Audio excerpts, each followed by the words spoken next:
Mike, you wanted to add some points. Sorry to interrupt earlier. No, absolutely no problem at all. My biggest thing on this whole subject at the moment is the fact that I was raised an Orthodox Christian. So I don't feel like there's a lot that I'm going to add that Brother Hashim hasn't already just stated. So I'm just going to try and pick up on the points that I feel like I want to make that he may not have gone fully into. Now, and it may come across as disrespectful as well, and I apologise in advance. It's not my intention. Okay, the problem that we have with the Bible, as in what Christians now have, is the corruption basis of it. Okay, now Jesus, the prophet Jesus Christ, came on this planet, peace be upon him, to deliver a message to the Jews. Okay, that there was something wrong in what they were doing, and he wanted to change certain things, and he wanted to re-implement, obviously, the teachings of the Torah, and say that we're not here to change that. It's here, but this is the message that you're it's been slightly corrupted. Now, today, we are looking at a Bible that was written hundreds of years later by a lot of different people that are known as Gospels, and a few other obviously books that were written, like Romans, things like that, Numbers, that were agreed to by a panel of religious leaders that were not all Christians, okay, and therefore adopted and adapted parts of these stories to suit the needs of the Roman Empire. Okay, that is not that no one can walk away from. What we have today as a religion in Christianity was designed using certain books, negating others, via a voting system. Because obviously people that are not Christians, know so much more about Christianity, right? To vote books out, not to be included into the final adapted book, to keep the Roman Empire together, not to split, in which it did do. I was raised a Greek Orthodox or an Orthodox Christian, and obviously you have Catholicism.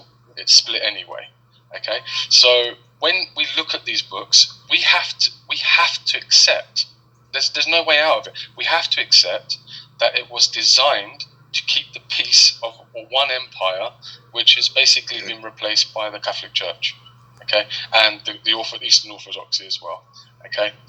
There's the real message in there has been lost, especially when we talk about, like you said, you don't believe it yourself, but especially when we talk about the divinity of Christ and talking about the Holy Trinity. We don't have enough time to go into that now, obviously, and it's not really our topic today. I could speak on this for hours personally because of the study I've done. All right. Okay. Maybe next week. We don't know. Okay. Thank you, Mike, for sharing your thoughts. Sorry, Mansur. The second point. Go ahead. No problem. Continue. Sure. Okay. Yeah. So so that point being aside, the second point is that the Prophet Muhammad has been sent, peace be upon him as well, has been sent to again reiterate a message that couldn't be completed by our Prophet Jesus, and which he says himself. Another will come when you're ready to hear the final message, or the rest, to come and to speak for everyone. Jesus was sent for the Jews.